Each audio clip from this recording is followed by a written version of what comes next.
So you had at a debate this past week, you were asked about, it's been talked about that you owned a gun, and that's lawful, but you were asked about how you disposed of that gun. You said you disposed of it through NYPD regulations, but you didn't say exactly how you disposed of it. This newspaper, The Villager, contacted the NYPD and they said you still had an active gun permit. And you also said that you had a gun to protect an English as a second language school on Park Avenue. And the Department of Homeland Security authorized you to do that.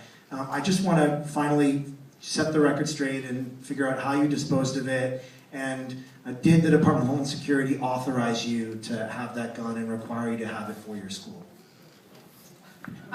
So this is something that my opponent continues to ask. He knows that I do not have a firearm. I don't know that. And I've asked and answered that question repeatedly by him and his surrogates. And it's especially unfortunate that something... Let's let the candidates answer the question. It's going to work out a lot better that way. We'll learn a lot more from them.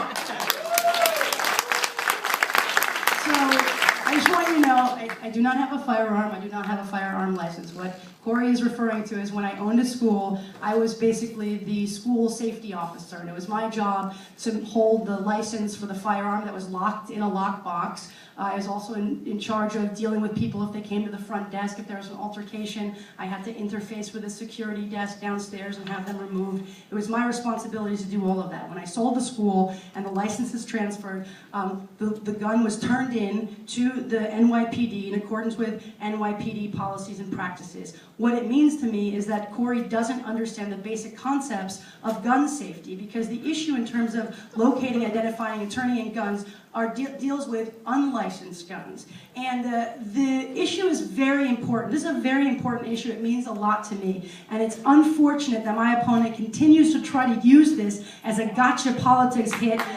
And it's despicable. It's despicable. Gun control is a very important issue. I've worked for many years to reduce gun violence. I've been endorsed by people like Jackie Roe Adams up in Harlem, who's been on the front lines of fighting for gun safety. I've been endorsed by Senator Eric Adams, who's working on a state level to control gun safety. And we've worked together on a 4-point plan to address gun safety. First of all, to work to ban all assault weapons, period, without question. Second of all, to take the local laws in New York City, which are some of the most stringent, most effective gun licensing laws, and amplify them to a state level, and then bring that to a national level. The third thing is to deal with mental health issues, which are taboo but have to be addressed. And the fourth thing is to work with local communities, local law enforcement, students, teachers, and parents to come up with emergency preparedness plans. And I'll continue to work on those issues in City Council. And this should be what we're talking about when we talk about gun control and gun safety. And shame on people trying to make this an issue for political partisanship. You now ask Corey a question.